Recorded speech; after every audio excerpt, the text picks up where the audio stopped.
ગુજરાતમાં આવનારું ચોમાસું કેવું હશે? ચોમાસું સારું રહેશે કે પછી ચોમાસામાં પણ ક્યાંક વિઘ્ન આવી શકે છે, અથવા તો વાતાવરણમાં કોઈ વિક્ષેપની શક્યતા કેટલી જોઈ રહ્યા છે? આપણી સાથે જોડાયા છે અથरिया सिटी हवामान आगाहीकार છે। અથરિया जी, आपका स्वागत है। जी नमस्कार। અથरिया, क्या लग रहा है अगले मॉनसून में औसत से कम बारिश होने का अनुमान है? जी तो अभी के जो विश्लेषण और जो वायुमंडल के जो सिग्नल हैं उसके हिसाब से लग रहे हैं कि इस साल बारिश सामान्य से कम हो सकती है। सिर्फ गुजरात में नहीं बल्कि काफ़ी देश भर के हिस्सों में। तो उसका मुख्य कारण क्या है जो मॉनसून पर असर कर सकता है? जी तो अगर हम अभी देखें तो एक प्रशांत महासागर में एक न्यूट्रल स्थिति बनी हुई है समुद्री तापमान की। और अभी ये धीरे धीरे जैसे मई का अंत और जून पास में आएगा तो ये धीरे धीरे एल नीनो की स्थिति में बदलने लगेगा। और जैसा हमें पता है कि एल नीनो की जो वर्ष रहती हैं वो भारत के मानसून पर काफ़ी असर करती हैं, और ख़ास करके ज़्यादातर के अगर हम देखें तो एल नीनो वर्षों में सामान्य से कम बारिश देखने मिलती है भारत में। लेकिन इसके साथ साथ ही हिंद महासागर में एक आईओडी भी पॉजिटिव हो जाएगा जून तक। तो इसलिए इस साल उम्मीद है कि एल नीनो भले ही रहेगा लेकिन उसके साथ साथ में पॉजिटिव आईओडी थोड़ा बहुत एल नीनो की जो नुकसान रहती है, जो कम बारिश कम करने की जो क्षमता रहती है एल नीनो की, शायद उसे थोड़ी बहुत घटा दें। तो इसकी वजह से इस साल बारिश में थोड़ी उतार चढ़ाव ऐसे ही पूरे सीजन में देखने मिल सकती है। जी, अत्रिया, खास करके गुजरात के बारे में अगर हम बात करें तो गुजरात का जो मौसम है वो कैसा रह सकता है कोस्टल एरिया में, और कोस्टल एरिया के अलावा जो बाकी हिस्से में कैसा रह सकता है मौसम? तो अभी जो फिलहाल के जो अनुमान लगाए हैं मैंने उसके हिसाब से लग रहा है कि गुजरात में भी अगर पूरे सीज़न की बात करें तो यानी जून से लेकर सितंबर तक की जो मानसून की सीज़न रहती है तो उसमें सामान्य से कम बारिश देखने मिल सकती है। और लेकिन इसके बीच में ऐसा नहीं है कि कोई एक या दो बहुत ही भारी बारिश या कोई बाढ़ जैसी स्थिति वाली बारिश नहीं आएगी, ये भी होगी ज़रूर। और लेकिन जो हम देखते हैं कि जो हर महीने की जो बारिश की जो एवरेज रहती है, जो आंकड़े रहते हैं हर महीने की, हम्म। वो इस साल देख सकते हैं कि हम कुछ कम दिनों में ही गिर जाए। और जो वैसे भी पिछले कुछ सालों से हम देखते आ रहे हैं कि पूरे महीने में ऐसी एक एक एक जैसे बारिश नहीं होती है, 4-5 दिन में बहुत बारिश हो जाती है और उससे पूरे महीने की आंकड़े हो जाती है बारिश की। तो इस साल भी वैसे ही कुछ देखने मिल सकता है। बिल्कुल। अब देश भर में 90 से लेके 96% का आपका अनुमान है, तो गुजरात में भी इतना ही रहेगा या ज़्यादा कम हो सकता है?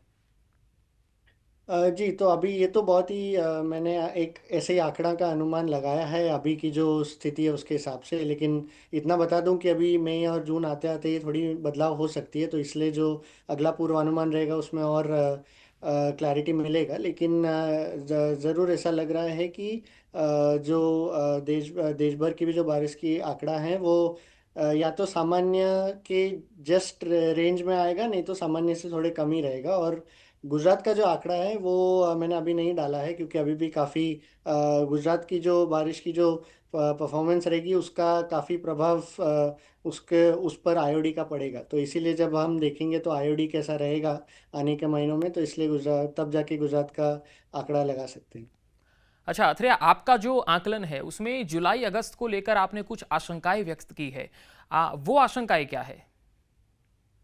जी तो इस बार ऐसा लग रहा है कि जो क्योंकि एल नीनो की स्थिति भी रहेगी इस साल, तो जो जुलाई और अगस्त जो मुख्य मानसून के महीने माने जाते हैं, जब 50% से ज़्यादा बारिश इन दोनों महीनों में देखने मिलती है हमें। तो इस साल ऐसा मेरे अनुमान के हिसाब से ऐसा हो सकता है कि या तो जुलाई नहीं तो अगस्त को ये एक महीना काफ़ी कम बारिश देखने मिल सकती है हमें। यानी जो बोलती हैं कि एकदम सामान्य से बहुत ही कम बारिश की स्थिति ऐसे कोई एक जुलाई या अगस्त को एक महीने में देखने मिल सकती है हमें, क्योंकि एल नीनो की प्रभाव रहेगी इसीलिए। अच्छा, जैसा कि हम पहले देखते आए हैं, क्या ऐसा मान सकते हैं कि बारिश होगी तब एक साथ हो जाएगी और जब नहीं होगी तो किसानों को भी तरसाएगी? जी बिल्कुल। तो जैसे मैंने कहा कि पिछले अभी उदाहरण के रूप में 10 वर्ष पहले जैसे बारिश की पैटर्न रहती थी, जब पूरे महीने में हल्की से मध्यम बारिश होते होते पूरी महीने की कोटा उसमें आ जाती थी। लेकिन अभी हम अगर देखेंगे तो पिछले 4 5 6 साल में खास करके हमने देखा है कि जब बारिश होती है तो पूरे महीने की जो बारिश रहती है वो 4 4 दिन या उससे कम में ही गिर जाती है। तो इस साल भी हमें इस साल उससे भी ज़्यादा संभावना है कि बारिश कम समय में होगी, लेकिन जब होगी तो काफ़ी ज़्यादा भारी बारिश की संभावना है। और इसकी वजह से जो किसानों के लिए और जो खासकर जो खरीफ के खेत जो क्रॉप्स लगाए हैं खेतों में उन पर भी भारी नुकसान हो सकती है, क्योंकि बारिश जब ऐसे ज़्यादा हो फिर वापस कम हो फिर वापस ज़्यादा हो तो खेती के लिए बिल्कुल अच्छी नहीं रहती। मतलब कि बारिश में भी 2020 स्टाइल देखने को मिलेगा। जी बिल्कुल। हाँ। अच्छा, इसमें एक बात मुझे और पूछनी है, जैसे चक्रवात को लेकर, क्योंकि बार बार कई बार हमने चक्रवात देखे हैं और गुजरात पर उसकी असर भी देखी है। तो गुजरात को लेकर आपको क्या लगता है, फिर से एक बार कोई मानसून से पहले ताकतवर तूफान आने की संभावना आप देख पा रहे हैं? जी अगर मैंने जो विश्लेषण किया उसके मुताबिक अगर मैं पिछले वर्ष निकालूं जब ऐसे ही समुद्री की स्थिति थी और ऐसे ही एटमॉस्फेयर की स्थिति बनी थी, तो उसके हिसाब से मुझे दिख रहा है कि जैसे हमने 2019 में चक्रवात वायु देखा था अरब सागर में, जिसका गुजरात पर प्रभाव पड़ा था, भले ही गुजरात पर लैंडफॉल नहीं किया था उसने। लेकिन 2023 का साल भी इससे उभर कर आता है, जब हम सबको पता है कि जैसे बिपरजॉय ने कितनी हानि पहुंचाई थी और गुजरात पर तहस नहस कर दिया था। तो इसलिए इस साल भी ऐसे लग रहा है कि मई के आखिर के हफ्तों में या तो जून के शुरुआती हफ्तों में एक मजबूत चक्रवात अरब सागर में बन सकता है। भले अभी कहना बहुत ही मुश्किल है कि उसका ट्रैक कहाँ होगा और गुजरात की तरफ आएगा कि नहीं, लेकिन इतना कह सकते हैं कि इसका कुछ ना कुछ प्रभाव तो गुजरात के ज़्यादातर तटीय इलाके और गुजरात पर भी कुछ ना कुछ प्रभाव और पड़ सकता है। अगर जैसे आप बता रहे हैं कि अगर चक्रवात आ भी बन भी सकता है मई के आसपास, तो फिर वो गुजरात पे आएगा या ओमान की तरफ जाएगा, वो तो तभी पता चलेगा। जी बिल्कुल। तो अभी तो बहुत ही कहना जल्दी है, क्योंकि अरब सागर के जो सिस्टम रहते हैं वो काफ़ी अपने ट्रैक बदल छोटे समय में बदली करने के लिए बहुत माने जाते हैं। तो इसलिए अभी तो ट्रैक का कुछ भी कहना बहुत ही मुश्किल है। लेकिन एक बार जब अगर सिस्टम बन जाए मई के आखिर में या जून की शुरुआत में, तब उसके बाद में फिर अनुमान लगा सकते हैं। अच्छा, लेकिन ये तो कह सकते हैं ना कि मई में चक्रवात बनेगा जरूर। संभावना ज़्यादा है उतना मैं बोल सकता हूँ अभी। अच्छा, अरब सागर की अगर हम बात करें, मानसून के आगमन की बात करें, तो फिर एक बार 2025 की तरह हो सकता है, आपको ऐसा लग रहा है? ऐसा मान के चले? जी तो अभी जो सिग्नल मिल रहा है उसके हिसाब से मुझे लग रहा है कि जैसे 25 में हमने देखा था कि पहले अंडमान आइलैंड में और फिर केरल में मानसून ने एक हफ्ते पहले ही दस्तक दे दी थी, जो उसके सामान्य दिनांक है उससे एक हफ्ते पहले। तो इस साल भी ऐसे लग रहा है कि मई के आखिर के दिनों में ही मानसून केरल और भारत के पहले तटों को जल्दी पहुंच सकता है। लेकिन भले ही इसके बाद की जो इसकी रफ्तार रहेगी और जैसे जैसे पूरे भारत पर और बढ़ता रहेगा, तो उसमें थोड़ी फिर उसकी रफ्तार कम हो सकती है और उसकी जो मानसून की जो ऑनसेट की जो दिनांक है उसमें थोड़ी देरी आ सकती है। अच्छा, तो ऐसा मान के चले कि जून के अंत में ही एंट्री हो सकती है मानसून की? जी फिलहाल का अगर मैं अनुमान बताऊं तो ऐसा लग रहा है कि जून के मध्य भाग के बाद ही गुजरात के इलाकों में मानसून दस्तक दे सकता है। अच्छा, अभी आप जो मई महीने में भी अनुमान घोषित करेंगे, तो क्या लगता है उसमें कोई सुधार की गुंजाइश है?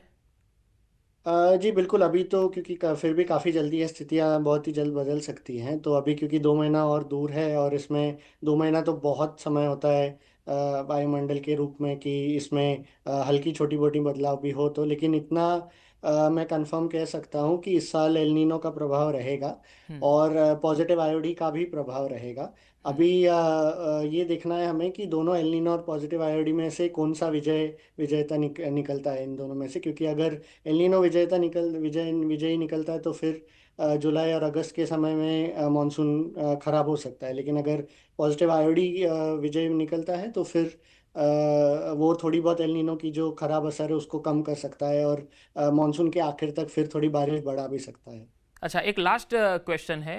ओवरऑल अगर हम देखें तो गुजरात में मॉनसून की स्थिति बेहतर रहेगी, पहले से अच्छी रहेगी, किसानों के लिए अच्छी रहेगी, ओवरऑल कैसी रहेगी? तो ओवरऑल मैं अगर बात करूं तो किसानों के लिए उतनी अच्छी खबर नहीं है इस साल। वैसे भी हमने पिछले कुछ सालों में देखा है कि जुलाई अगस्त के महीने में गुजरात में बाढ़ की स्थिति की वजह से किसानों को तो बहुत नुकसान होता ही है। तो इस साल भी अगर बाढ़ की जो बाढ़ की बारिश है वो अगर कम भी आए, लेकिन फिर भी ये जो बार बार मानसून में रुकाव और फिर भारी बारिश फिर रुकाव, ऐसी स्थिति देखने मिल सकती है हमें। तो इसकी वजह से किसानों को और खेतों को बार बार देखभाल की ज़्यादा ज़रूरत पड़ेगी, और जितने हो सके उतने फसल को भी बचानी आवश्यकता है। जी, शुक्रिया अथरिया जी हमारे साथ जुड़ने के लिए और जानकारी साझा करने के लिए। जी, धन्यवाद। તો દર્શક મિત્રો, આ હતા આગાહીકાર અથરિયા શેટ્ટી અને તેમણે કહ્યું છે કે ખેડૂતો માટે આ વખતનું જે ચોમાસું આવવાનું છે એ થોડું ચિંતાજનક રહેશે અને ક્યારેક એવું પણ જોવા મળશે કે વરસાદ એક સામટો પડી જાય અને ક્યારેક વરસાદના પાણી માટે કદાચ તરસવાનું પણ થાય, એવો સમય પણ આવી શકે છે। અલ નીનોની ઇફેક્ટ પણ જોવા મળી શકે છે।